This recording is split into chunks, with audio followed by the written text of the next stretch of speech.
Alors aujourd'hui, on va voir si le Mavic Pro peut remplacer une caméra stabilisée style Steadicam. Alors pour ça, on a un petit accessoire que j'ai acheté donc d'occasion. Je vous expliquerai pourquoi tout à l'heure. C'est le Katana Mavic Tray.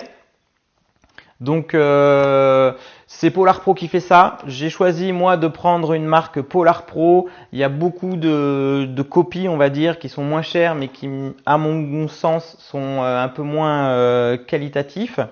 Alors, donc c'est juste deux poignées, hein, tout bêtement, qui viennent se fixer donc sur les côtés du Mavic.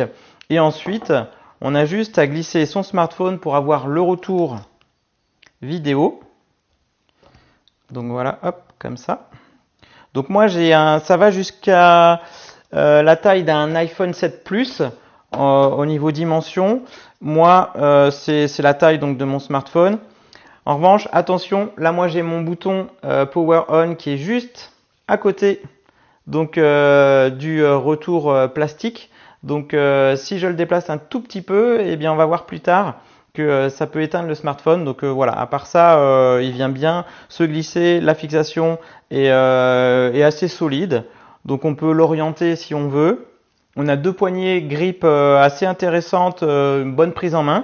Et donc on a les deux vis ici pour fixer, je vous montrerai ça tout à l'heure, comment fixer donc ce katana sur le Mavic Pro. Alors attention à bien le placer. Moi je reprends le repère des bandes dorées parce que il faut pouvoir laisser l'emplacement ici pour pouvoir allumer le drone.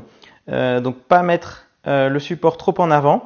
Mais en revanche, attention, si on le met trop en arrière, il peut ensuite basculer sur l'avant. Et là pour la caméra, pour moi, c'est limite dangereux. Donc, faut vraiment faire attention quand on le monte, de bien le positionner. Moi, je prends le repère juste devant les bandes de couleur qu'il y a sur le Mavic. Et attention à toujours le positionner en arrière. Donc, il peut être posé comme ça sans souci. Mais attention à ce qu'il ne bascule pas en avant. Parce que s'il n'y a pas le cache pour la caméra, elle pourrait être abîmée donc, suite à une rotation vers l'avant.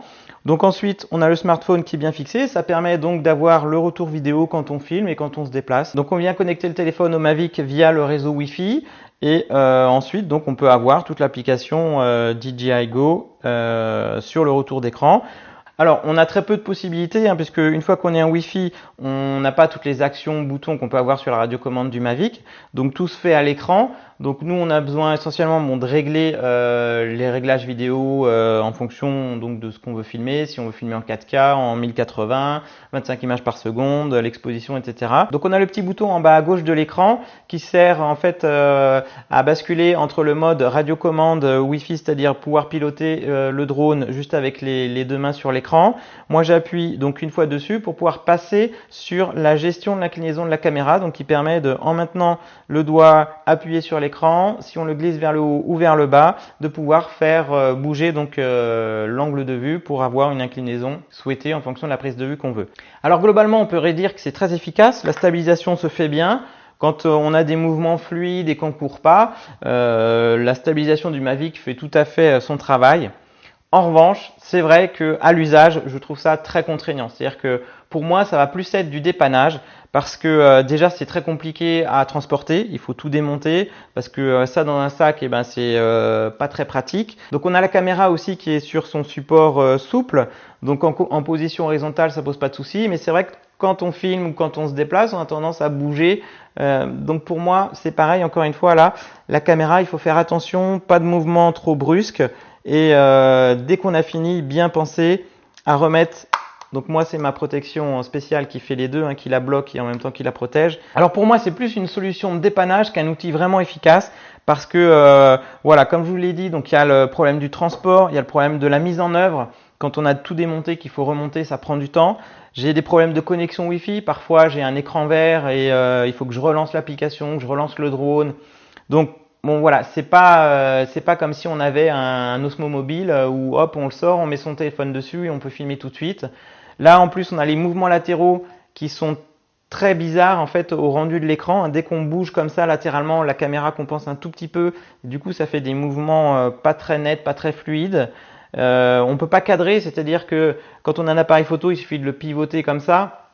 Et bien là, l'angle de vue, si on le gère donc avec l'écran au smartphone, eh bien ça fait des mouvements pas très fluides. Donc tout ça, c'est pas très ergonomique. Alors ça peut servir pour faire des plans slow motion, c'est-à-dire on peut faire le passer en 1080 et faire des ralentis.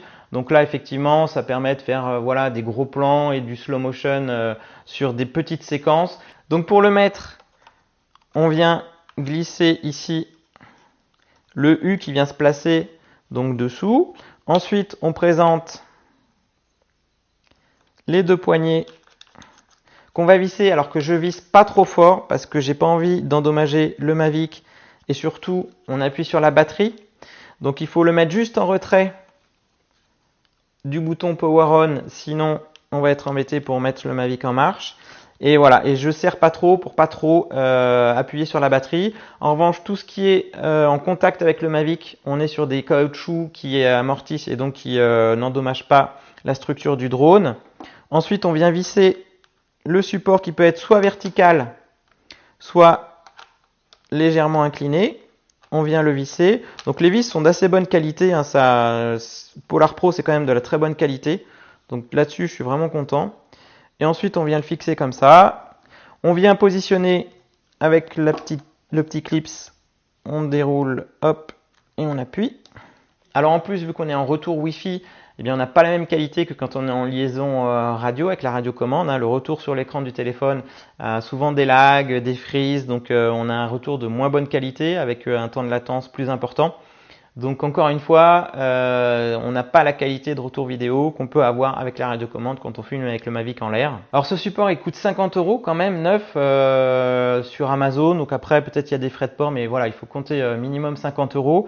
Moi personnellement je l'ai acheté d'occasion parce que je voulais pas mettre 50 € dans ce support là parce que je savais que c'était pas un outil indispensable.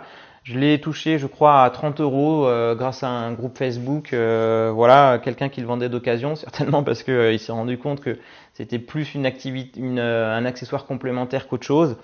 Donc le Polar Pro, le Katana, il est quand même très bien fini. L'avantage, c'est qu'il a des protections sur les côtés plastiques pour pas endommager le drone. Alors il y en a certains qui disent oui, mais ça abîme le drone de le faire tourner sur place, il n'est pas ventilé, etc. Alors c'est vrai que de temps en temps, il y a le ventilateur qui se déclenche. J'ai essayé moi, surtout l'hiver ou quand je bouge, quand il y a du mouvement ou un petit peu de vent. Donc il n'a pas chauffé tant que ça, beaucoup moins que quand je fais une mise à jour et que ça dure une demi-heure. Donc pour moi ça c'est un faux problème, d'autant plus qu'il est bien aéré en dessous. Donc quand on est en déplacement, en mouvement, je pense pas que ce soit vraiment voilà, dommageable pour le Mavic. En revanche, c'est vrai qu'on va pas le laisser une heure comme ça, on va pas faire une heure de Steadicam avec le Mavic, c'est pas fait pour ça. Donc pour le prix 50 €, il vaut mieux rajouter 100 € de plus et avoir un Osmo Mobile 2 avec son smartphone, ce sera beaucoup plus adapté. Donc encore une fois, c'est pour moi plus du dépannage qu'autre chose. Voilà, ça c'est mon avis personnel. Pour 20-30 €, avoir une poignée comme ça, ça peut être tout à fait utilisable.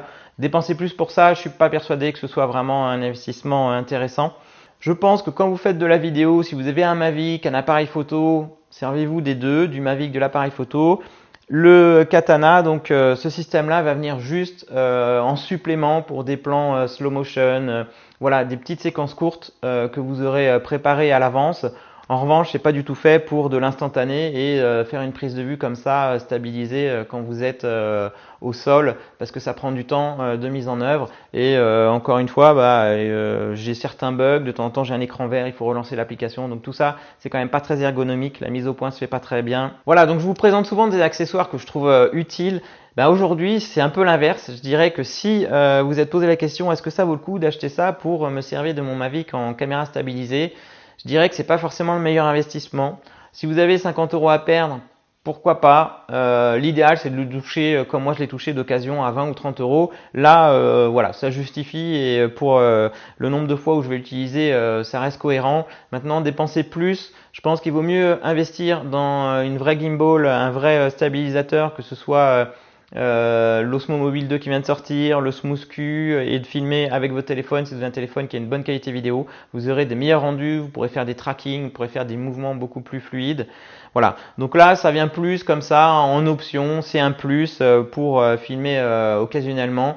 Maintenant, c'est mon ressenti à moi, je pense que ça vaut pas le coup d'investir dans cet accessoire. Je regrette pas encore une fois moi de l'avoir acheté pour ce prix-là et je m'en servirai de temps en temps comme je m'en suis déjà servi. Je me suis déjà servi du Mavic à la main avant même d'avoir le support, où je tenais le Mavic à la main et mon smartphone comme ça en Wi-Fi pour avoir le retour, ça se fait aussi. Donc j'ai fait des plans slow motion, voilà, ça peut dépanner. C'est un plus d'avoir ce support. Maintenant, c'est pas indispensable, vous l'aurez compris. Alors voilà pour ce support Polar Pro Katana. Je ne sais pas s'il y en a d'entre vous qui l'ont acheté et qui l'utilisent. Je serais curieux d'avoir votre retour d'expérience. N'hésitez pas à les partager en commentaire. Et d'ici là, je vous dis à bientôt pour une prochaine vidéo. Ciao!